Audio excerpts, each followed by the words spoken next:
Well, good day, friends. Welcome to a brand new edition of the Shepherd's Voice here on Domestic Church Media. And starting the new season, we want to welcome to the program the host of the program, the Bishop of Trenton, Bishop David M. O'Connell. Welcome, Bishop.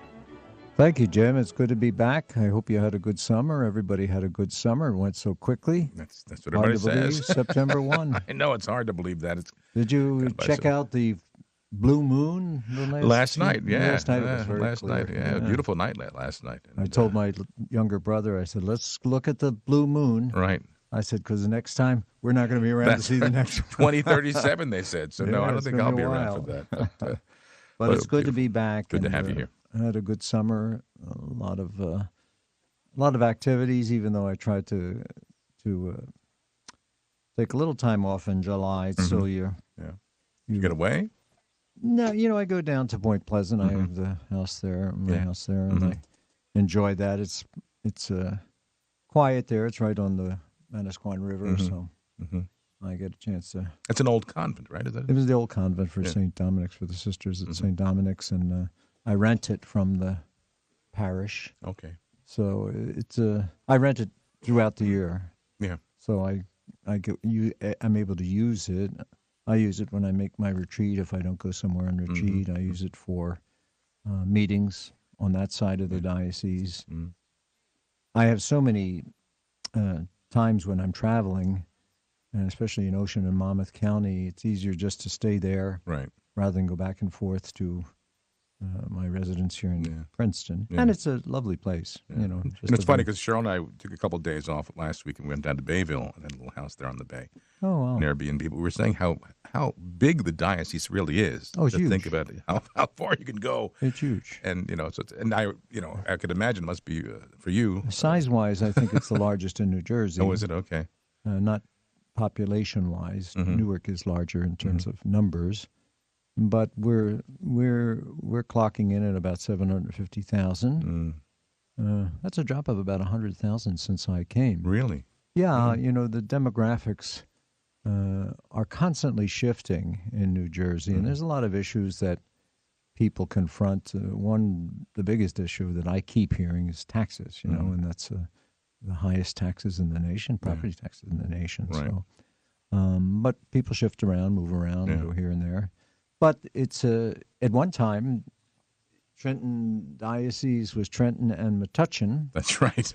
And I sometimes, when I'm doing the confirmations, which is it's a bear of a schedule, let me tell you. But I can't imagine having to do the confirmations in what is now the Diocese of Metuchen and the Diocese of Trenton. It's just we have in Trenton 97 parishes. Right. Not all of the parishes have confirmation every year because some of them have this, they don't have a school. Right.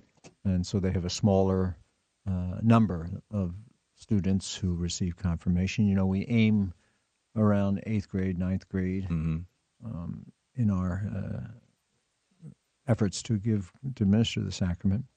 So I do about a third of all of the confirmations in the diocese. And then I have vicars, Episcopal vicars. These are priests who I've appointed really to be my administrative alter ego in the 4 counties. Right. And so they assist me with the confirmations in their regions. And then 1 or 2 of other priests whom I designate. And, during the pandemic, a number of the pastors asked if I would delegate them to give confirmation. And so I did, and that's worked out very well. And some of them like doing it, and they have asked to continue doing it. So we share the wealth there in terms of confirmations. I like confirmation. I like to meet up with the kids and have a chance to at least say something which I hope is meaningful and kind of motivating for them to continue in their faith. Unfortunately, the statistics aren't in our favor. They say about 95% of the students who are confirmed, let's say on a Tuesday or a Wednesday, don't return to Mass on the following Sunday. Wow. And it really makes me think sometimes. I say, oh, geez, they're all dressed up. Right. And, some of them have special fancy cars and fancy parties. And what are we doing all of this for if the main reason for confirmation doesn't doesn't sink in, you know. So, but it doesn't discourage me. I just keep moving and keep encouraging the kids as best I can. Visiting in the schools when I'm able also gives me a chance to encourage the students, and really speaking to the teachers, speaking to the administrators, and encouraging them to make sure they keep the faith really strong and before the students' minds. Have the schools opened yet? Or Well, some of them have. Like in high schools, they have. I think I saw Notre Dame freshman class, and they come in and they have special programs and orientations for the students. But for the most part, our schools open after Labor Day. So it's coming up soon. And I'll speak a little bit about that in a few minutes. But the first thing on my mind is the death of George Rose. And I believe George has been on your show many times. Co-hosted a program with Bill Maher. And, I just saw Bill. Bill was here earlier. Yeah, and Jez now has taken George's place. But George was a great friend of the apostolate here, Oh, he's a great friend of so many apostolates, you know, and is a board member and organizer of the Diocesan Men's Conference, Catholic Men's Conference, Men for Jesus Christ, every year. And that's really where I would see him. And he was so faithful, even in the years when he was kind of struggling with the cancer, you know, very, very faithful. Organized, brought in top flight speakers and just put on great days, you know. And he died August 27th at his home in Yardley, the same day my father died. Oh, really? Yeah, it's the same day, August 27th. And I got a chance to talk to him on the phone the week before, and I'd hoped to get down to see him, but then I had a surgery, so I was kind of stuck.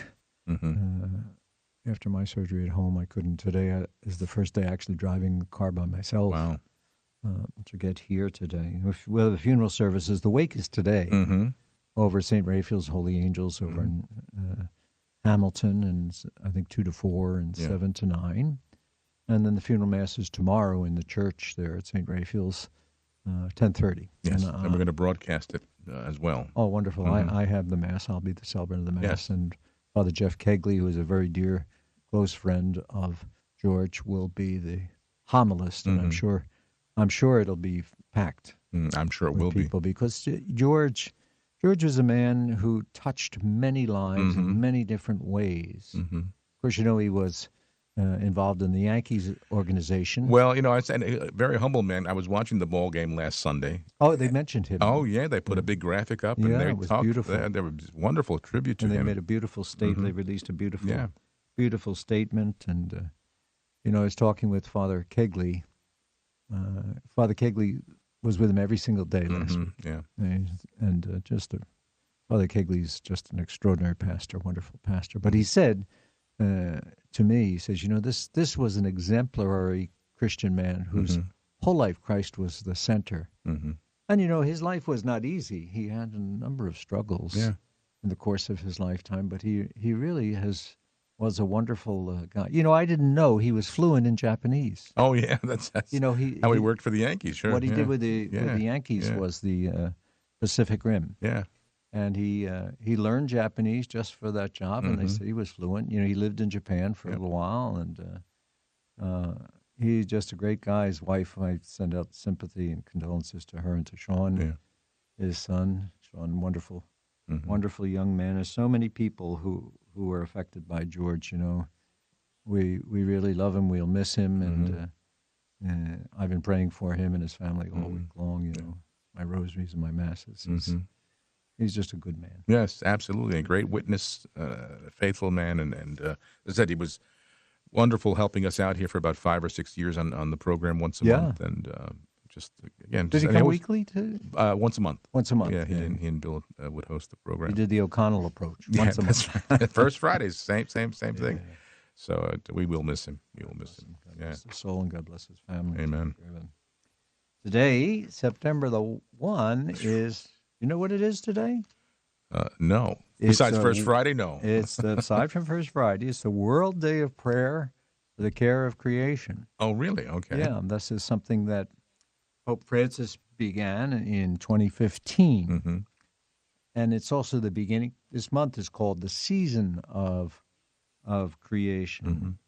The Holy Father recently announced that he was going to produce or publish an apostolic exhortation. Not the same as an encyclical, but it's headed in that direction. Right, It's an right. important document Right. That will be a follow-up to his encyclical Laudato Si. As you know, I'm sure everybody realizes this. This is a big, important issue for Pope Francis. He devotes a lot of time and energy to talking about it, to meeting with people, to encouraging people to care for the environment. And so he's going to write another encyclical, which he's going to release on October 4th, St. Francis. the feast of St. Francis. His last encyclical, he quoted some of the prayers and hymns of St. Francis. St. Francis obviously took the name Francis for his papacy, so very important to him to use that day. This season of creation that you'll maybe read about or hear about is really an ecumenical effort, a global ecumenical effort, just to raise consciousness and to remind people of their responsibility to take care of God's good earth, our home. And this day, the World Day of Prayer for the Care of Creation, was set around the same time as the encyclical was released, 2015. Every year, Pope Francis releases a message. He does on major occasions and major events throughout the calendar year, and this would be one of them. And he released a message. It's called "Let Justice and Peace Flow." That's the theme that he has taken, and he tries to point out that care for creation is not just simply consciousness of the environment and ecology, but it does have ramifications that affect the way that we deal with one another on the planet. And he speaks very, very, very much. In his audience on the 30th, on August 30th, he said, "Let's join our Christian brothers and sisters." He has a great ecumenical consciousness. Let's join our Christian brothers and sisters in a commitment to care for creation. But to care for it is a sacred gift from the Creator. And let us also stand with victims of environmental and climate injustice, striving to end this war on the world and the environment. So he's pretty serious about this. Concern for environment is so important to him. But Jim, he's not the first. People refer to him almost like this is the first time that anybody's ever spoken about it, and he's not. Right. Pope Paul VI, in his letter on the 50th anniversary of Rerum Novarum, spoke very strongly about our obligation and responsibilities. Pope St. John Paul II, again putting it within the broader context of the human good, and really an attack on the environment. He calls sinful. He uses the term sin there. And, of course, Pope Benedict, picking up that theme, spoke again, looking at it in the context of a larger Catholic worldview. Here in the Diocese of Trenton, I really feel, I think, justifiably proud that we were among the first, if not the first, diocese in the United States to make a public response to that encyclical of Pope Francis in 2015.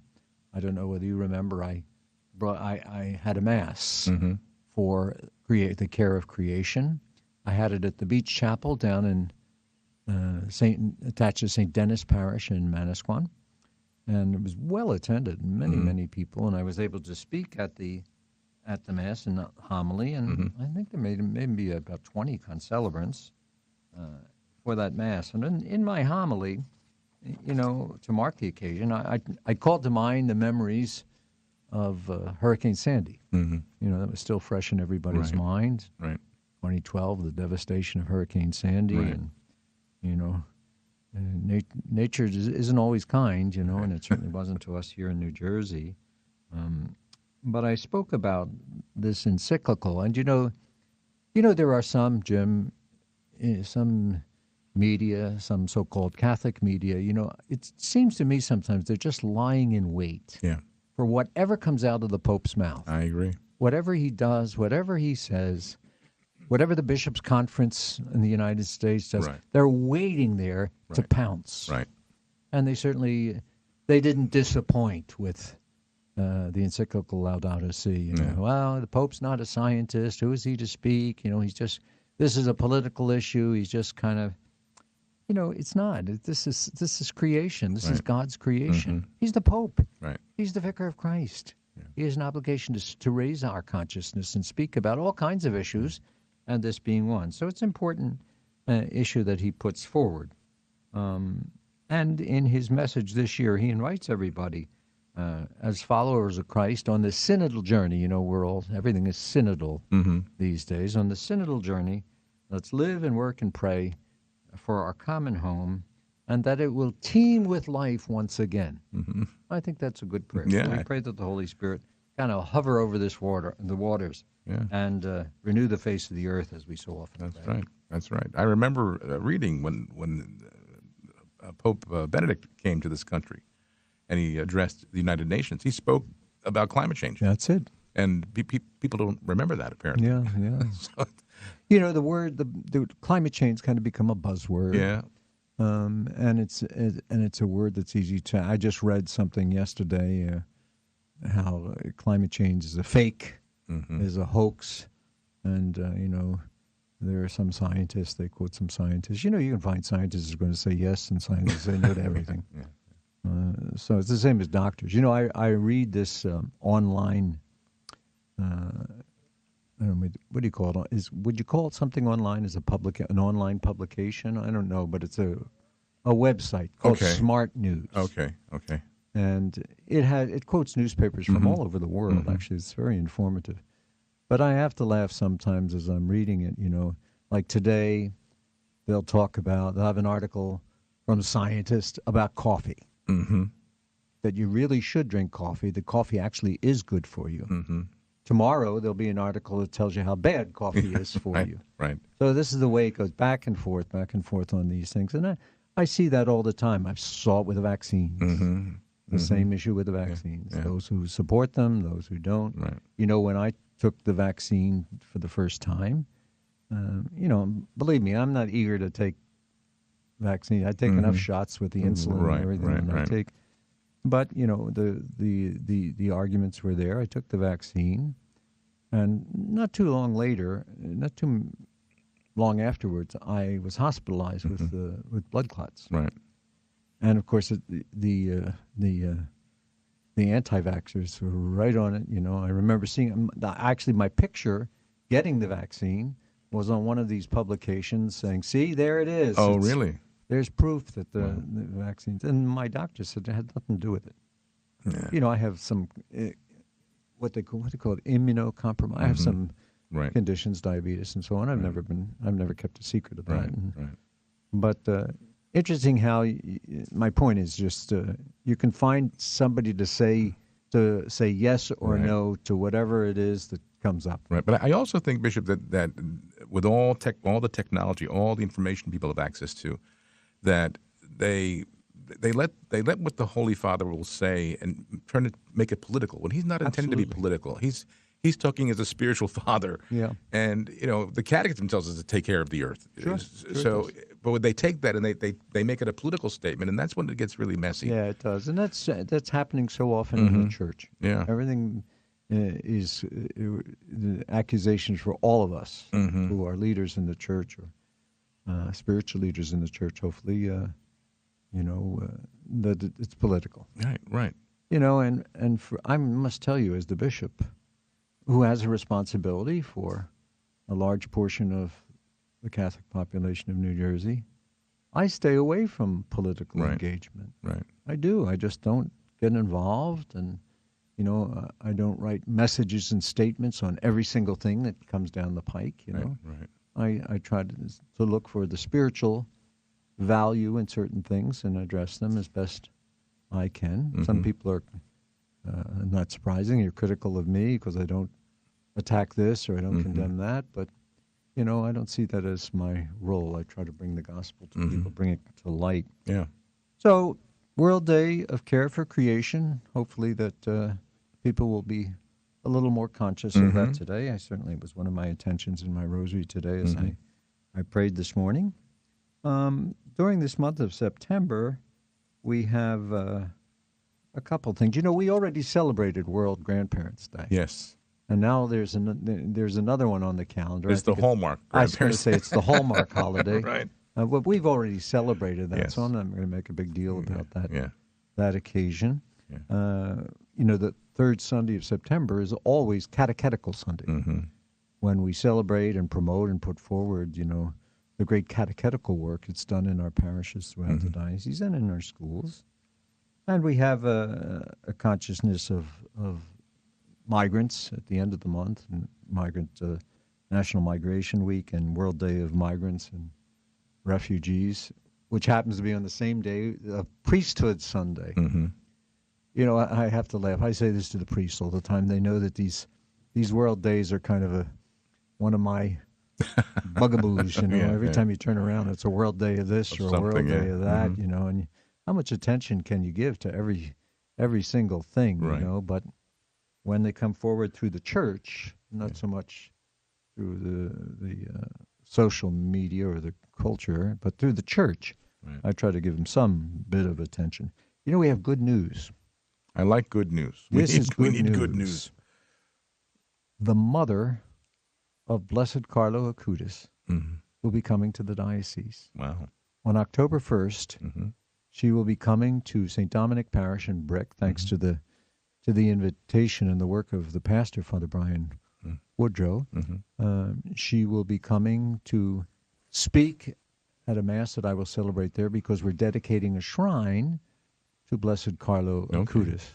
Our listeners, I think, are aware of Carlo as a young man and who was extraordinarily holy, given his age.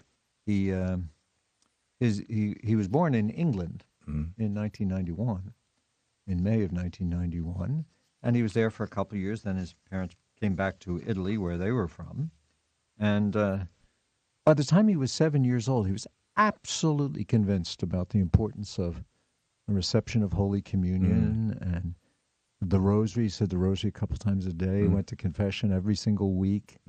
And his parents, I'm sure, were scratching their heads saying, where did this come from? You know, his tremendous devotion.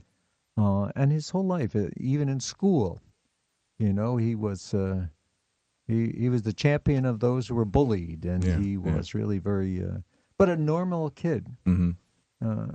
I remember we contacted his mother to ask her permission to use some pictures and photographs of him, which I used at a Catholic schools Mass. And I declared Blessed Carlo Acutis for the diocese one of our patrons of youth, especially for those in the Catholic schools and religious education programs. The mother was very, very good at letting us use a movie that she had produced for him, so it was great. And the kids, there's something really that's special about this young man, that he's just a normal kid. He loved animals, he loved being outside, he loved sports. He was considered to be a computer geek. He was a nerd, and in fact, he was the one who developed the catalog of all the Eucharistic miracles in history. Right now, throughout the diocese, we have an exhibit traveling around the parishes of Eucharistic miracles. And it's also, I think it's going to be going into the Diocese of Metuchen a little bit, and also into the Diocese of Camden as well, to spread the word about these Eucharistic miracles. Very appropriate this year as we have the Eucharistic revival. So we're going to dedicate this shrine at St. Dominic, and the mother is going to come, and it's just going to be great. Antonia, her name is Antonia. And she's going to come and speak. She'll speak during the Mass, at some point during the Mass, kind of give a little testimony, tell a little bit about Carlo, and going to be around. I think she's coming. She's going to be, I think, Friday or Saturday in New York. I think she's going to be in Cardinal Dolan's radio show. He has a radio broadcast. He does, I think. Doesn't he? He does. He does. The Catholic channel, Yeah. And then she's coming here on Sunday. And then going from here to Philadelphia, and then from Philadelphia to Washington. Oh, wow. And she's going to speak at Catholic University on Monday, and then return home. Speaking of Catholic University, this weekend, Labor Day weekend, is always the traditional National Second Collection for the Catholic University of America. We had a very nice little gathering of alumni down in Spring Lake a couple weeks ago with the new president, Dr. Peter Kilpatrick, and it was a lovely occasion. And, it's funny, when I go to those alumni receptions for the university, I hardly know anybody who comes. They're all people who went to Catholic U before I was a student or before I was president there from 98 until 2010. I'm surprised because Catholic U sends the largest number of students, or the Diocese of Trenton sends the largest numbers of students to Catholic University. Okay. And when we have this collection, it's usually one of the largest in the country to contribute to Catholic University. And people will ask, as they have asked me over the years, why should I give to this collection? I'm sending my son to LaSalle, or I'm sending to Villanova or Fordham or some other Catholic university. Well, the reason is pretty simple. When at a time when we didn't have graduate or research universities in the Catholic Church, there were other Catholic colleges that existed, but not high-powered research institutions. The bishops of the United States asked Pope Leo XIII, to approve this university. And it was a result of discussions during one of the councils of Baltimore.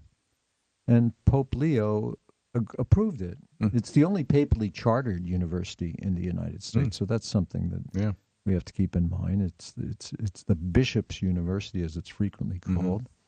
He said, I'll approve it on the condition that you bishops get arranged support for this. And that's where the idea for this national collection came.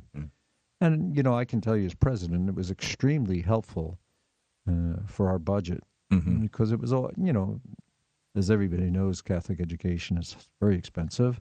College price never goes down for tuition for Catholic colleges, any of them, and many good ones. There are about 200 or so Catholic colleges in the U.S. But this university has a special place. I used to refer to it as it's the place where the Catholic Church does its thinking.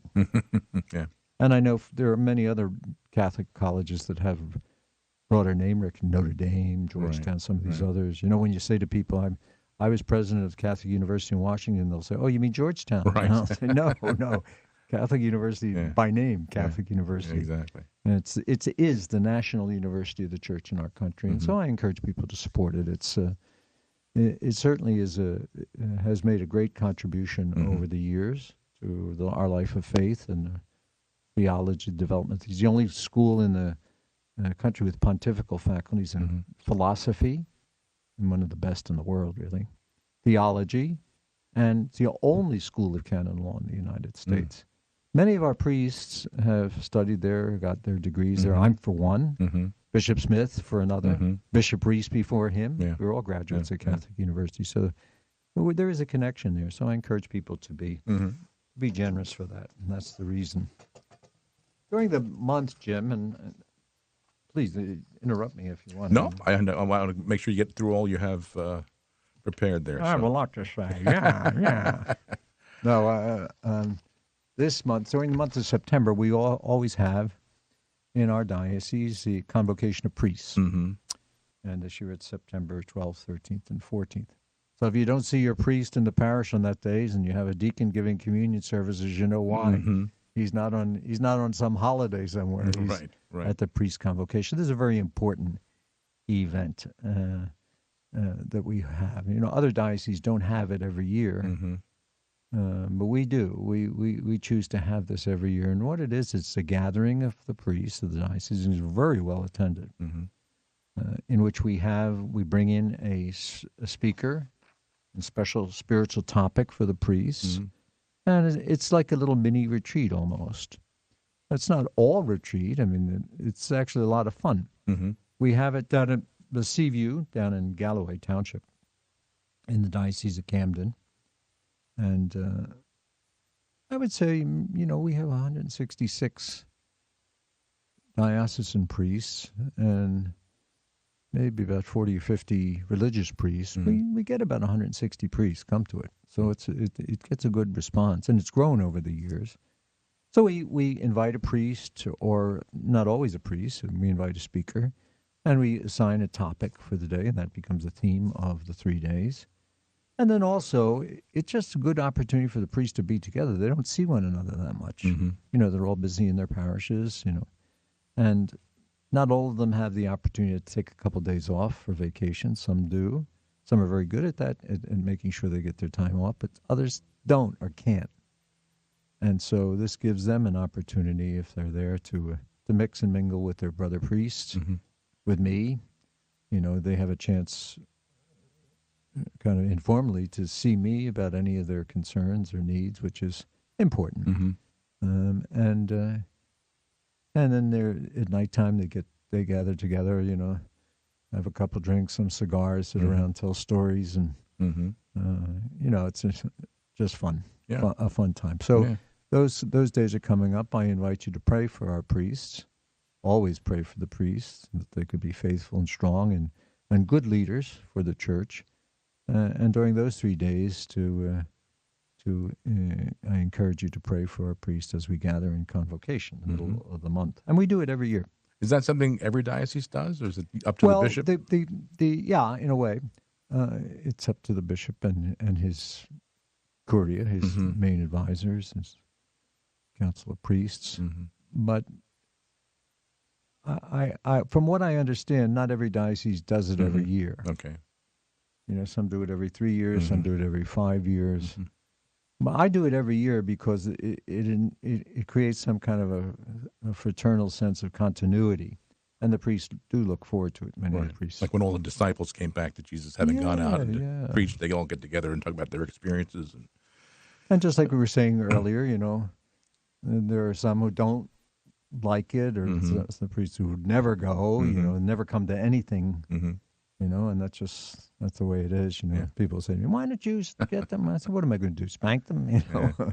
Put them in stocks and put them in down square? And they have to have their freedom, and they have to make their decisions as see fit. But for those who do come, they do enjoy it, and they do look forward to it. Good. So that's in the middle of the month. Good. This month also is Suicide Prevention Month. That's not a Catholic kind of a thing, but it's certainly something to be aware of. I read something from the Centers for Disease Control, which again is one of those organizations that people like to take pot shots at. But I read a report recently that the number of suicides in our country is an all-time high. Almost 50,000 Americans take their own lives every year. And, it's something I just think to myself, what could it be in the life of these people that would be so burdensome and so difficult to make them want to end their life? And, it's a big issue among young people. And, when the Pope talks in his synodality about listening, I think he's onto something there. I mean, aside from the church stuff, we don't listen to one another, and there are often, signs of depression and difficulty that we've just got to pay attention, especially among the young. As a priest and as a bishop, but as a priest, really, it's one of the most difficult occasions for a priest is to deal with a family who is experiencing suicide. It's heartbreaking and so difficult, and they feel guilty. They feel so many emotions, and of course, many of them are operating off an old mentality about suicide. Oh, my son, my father, my mother, they're going to hell because of suicide. Well, that's something I think, Bishop, I was going to ask you just to maybe address that a little bit, because that's something that people do think, if they think about, years ago, and that the soul immediately is condemned to hell for doing that. Yeah, and I think in more recent years, especially even in the Catechism, we recognize the fifth commandment, thou shalt not kill, and that does apply to ourselves. It does extend to ourselves. But at the same time, the Catechism and other writings of the Church point out that there's such grave psychological disturbances, and that responsibility for this maybe is not so strong, that people just feel that they can't face they just can't continue. They just can't face what's ahead of them, and it's a very difficult thing. And as I always say, I've said this to some of my priests too, I said, don't despair of the eternal salvation of people. Mm-hmm. God will make the judgment. Right. As you're dealing with the people who are suffering as a result of the suicide of a loved one, show them compassion, show them mercy, show them respect, Mm-hmm. support them in a time of terrible, terrible grief. And that's really what the church's position is. Mm-hmm. The church isn't running out to, as maybe in the past, some thoughts about this as condemning a person to hell. That's not where the church is today in terms of its understanding. And of course, understanding, like as doctrine doesn't change, but it evolves. The understanding evolves, the application evolves. So too an issue like this. So I'm not an expert on these matters. I'm simply a man of faith. Right. And I just encourage people to not lose heart, not lose faith, and to continue to pray. And for all of us, really, to show care and concern for one another at difficult times in life. Yeah. Especially young people these days. The highest rate, I think, is among young people. Is very, very high. Right. Yeah. Very high, Yeah. And I think it may be the second or third leading cause of death among people who are in the, say, the 10 to 24 year. Yeah. Yeah. But it's very high among older people as well. And of course, there are some jurisdictions in the civil jurisdictions, like New Jersey, where they encourage what they call death with dignity. Right, I call it death without dignity. That's lost all hope. Really is one of the occasions where I had to speak with the governor about something in a very, very serious way when he signed that legislation. It's terrible. Yeah. Terrible. Yeah. More good news. We have 16 seminarians who are returning to their seminaries in the diocese. We use Mount St. Mary's in Emmitsburg. The parish that's right near that seminary was actually my first assignment as a priest in Emmitsburg, Maryland. My community no longer goes there. The diocese, the Vincentians have left that parish, St. Joseph's Parish, and now the diocese has taken it over. Anyway, Mount St. Mary's Seminary, and we use St. Charles Seminary here in Philadelphia. And the Bishops' USCCB, the Bishops' Conference, have, they're always reflecting on formation of priests, and they've decided now to create and present a kind of a spiritual year before your academic year. I like to call it like a novitiate, like we in religious life. We went through a novitiate period, My father used to call it solitary. Now you're in solitary now. It's not that at all, but it's where the spiritual life is emphasized more than the academic presentation and prayer and so on. And so both seminaries have introduced that new development. We have I think six seminarians at St. Charles and maybe 9 at Mount St. Mary's. And one of the seminarians is on a pastoral year this year here in Princeton at St. Paul's Parish. But they're excited, enthusiastic. It's great to see them, and great to, as bishop, to really accompany them through their journey to ordination. So pray for vocations, everyone. We really desperately need them. Without the priest, there's no Eucharist. Without the Eucharist, there's no church. Yeah. So we need to, that's not my quote, that's Pope St. John Paul. But that's an important thing to keep in mind. Will any of them be ordained in the Yes, in this June? year, let's see, 2 will be ordained this year. And I think maybe 1 or 2 to the diaconate. And of course, we have permanent deacons, wonderful permanent deacons throughout the diocese. And so it's. I look forward to ordaining. I know Father Jason had that program that he was using for inviting young men to consider. I forget the name of the program he was using, but I don't know that it was. People would have to write names of right? Yeah. I don't know that it was as effective here as it has been in other dioceses. Okay. It was a great idea that Father Jason started, and he's no longer the vocation director. Right. Father Chris Calavito is, and Father Calavito he's the chaplain of Trenton College in New Jersey. Okay. He's the director of the Permanent Diaconate Formation Program. He's getting his degree, another advanced degree in theology, and he's the director of vocations for the night. I don't know what else I could give him to do. Guy's as busy as can be, but he's been going around to the parishes speaking on vocations and getting a good reception. It's important to talk about vocations and to promote them, but he's getting a good feedback because what I understand, I haven't heard him, but what I understand is that he'll say to people, now I'm not just speaking to the young men out there. I'm speaking to their parents and their grandparents.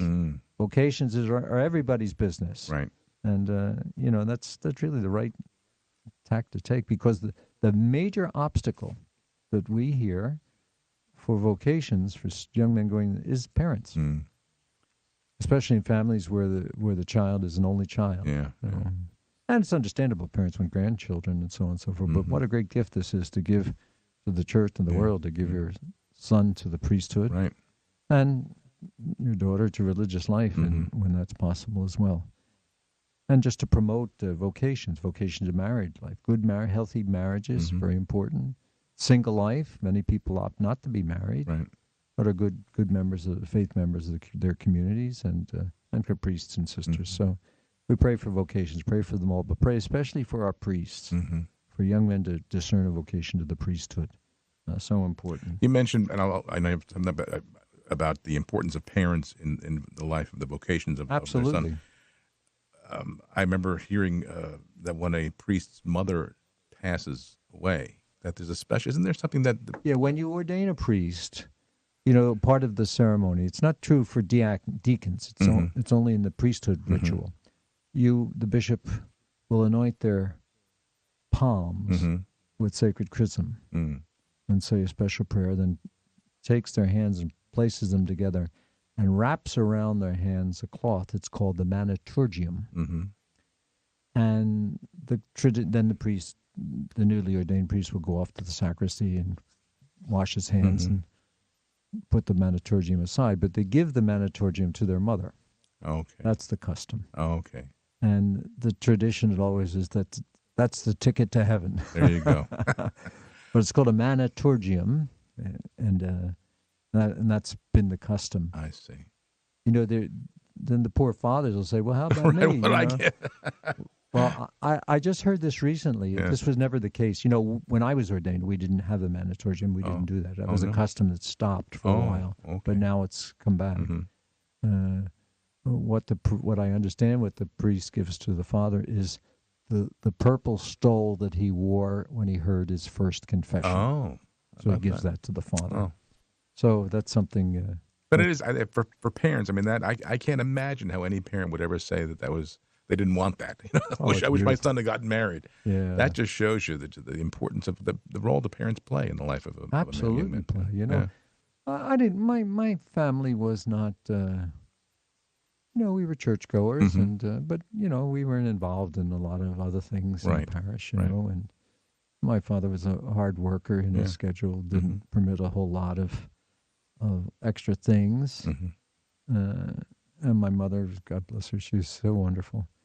But, a quiet person, and she had a quiet faith. And, I would often see her with a rosary or prayers, and we go to church on Sunday, and she was wonderful. But, we weren't people that wore our religion on our coat sleeves. And, I don't say that I'm not bragging about that. I'm just saying that's the fact. And in that family, 2 of us went to the seminary. Yeah. In that context, just watching the steady faith of our parents. And I remember my father he was very, very proud of that. My brother, who went to the seminary, went in the same, kind of followed in the same schools that I went to. He decided not to continue, Right. but he's been a wonderful layman. He actually works for the diocese. He's the associate superintendent of Catholic schools. But good, faithful Catholic, and has maintained his love of the church. But it comes from the parents in a lot of ways, and grandparents sometimes too. Yeah. So I encourage you. These days, I think probably more from the grandparents maybe so. than the parents, Maybe so. the role they play. Maybe so. Yeah. Although I must tell you, I think people are starting to pay a little bit more attention than they did maybe 15 or 20 years ago to their faith. Mm-hmm. And, this year we're doing the Eucharistic Revival. Right. You have your shirt on there. Yeah, somebody gave me this national Eucharistic Revival. I think gave this to me Father Martin O'Reilly over at okay, St. Mary's of Bornheim. He's the chair of the diocesan effort, along with Mr. Ushway Areola, who was in charge of evangelization in the diocese. Mm-hmm. And the two of them have a committee. Patty Baylog over at St. Martin's,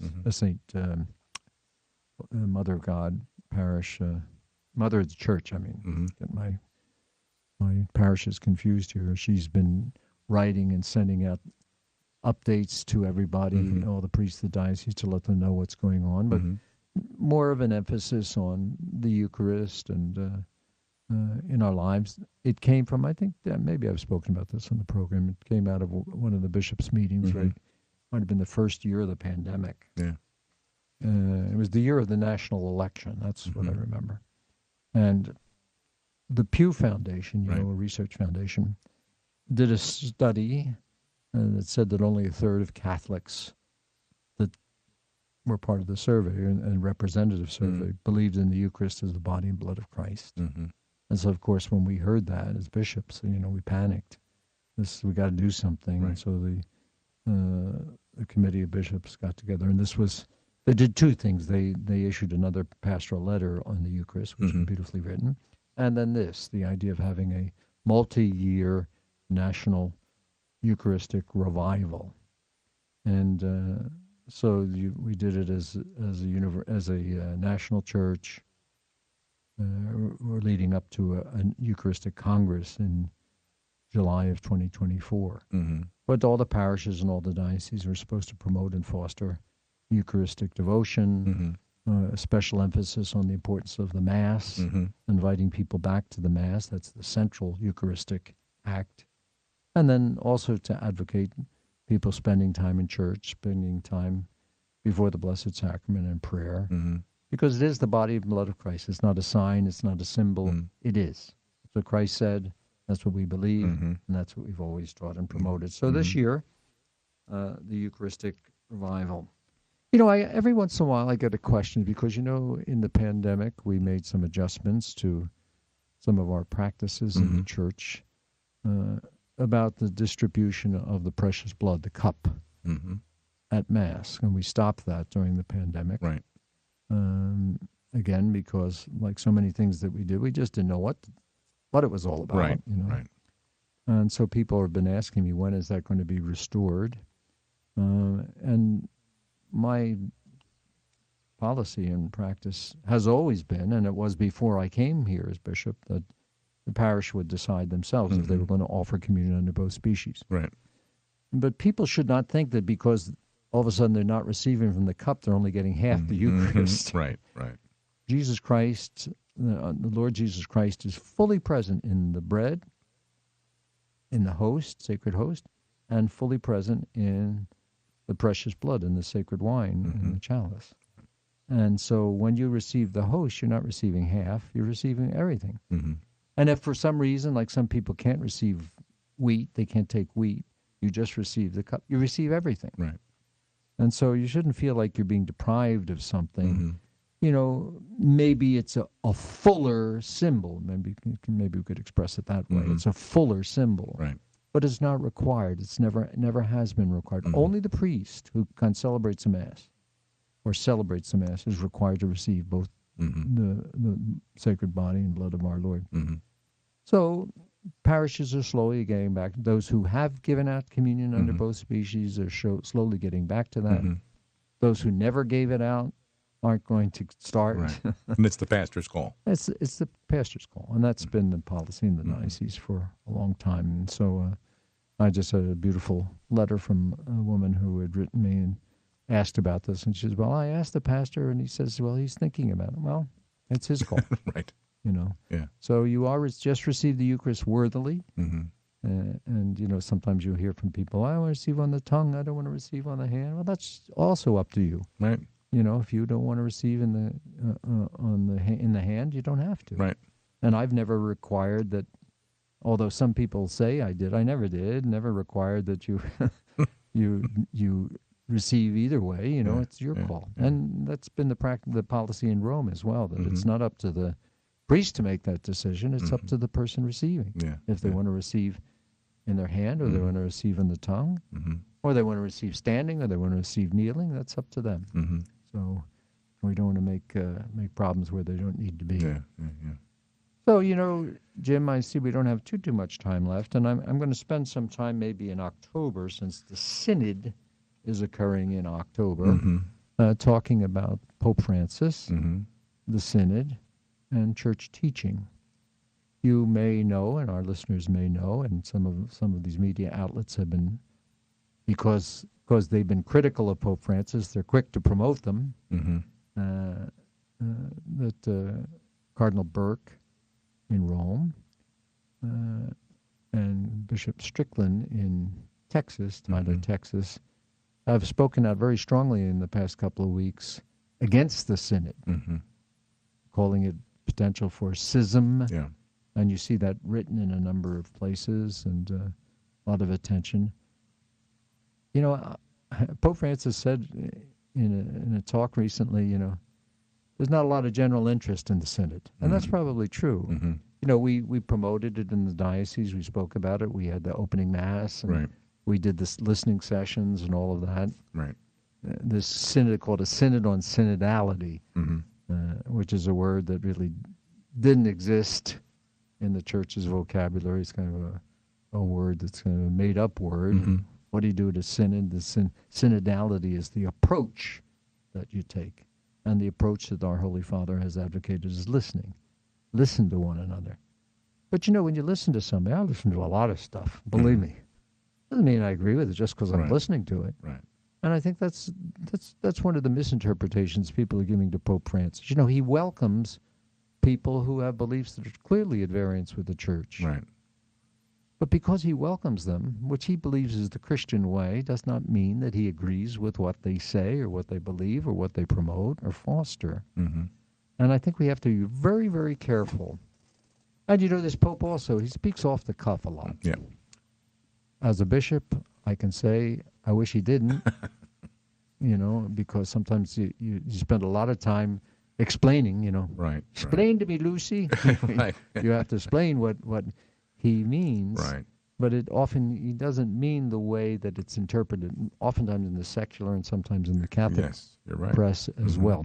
So in our next session, Jim, if I could, in October, since the Synod is toward the end of October, I'd like to talk a little bit more about the Synod. Yeah. I'd like to talk about Pope Francis, some of the things that he said, and some of the things he hasn't said, but people are saying that he said. Right. And then church teaching in general, especially in the area of sexual morality. Yes. Because that's where people's attention. Right. It's not on, Right. I don't hear people fighting about the divinity of Christ or any of those things. I hear them fighting about sexual morality. Right. And so we want to talk a little bit about that next time. Well, we'll look forward to that, Bishop. Yep. Thank you so much, and welcome back. Good to have you back, and look forward to next month. Thank you very much. Pray for our priests. Amen. All right. God bless you, everybody.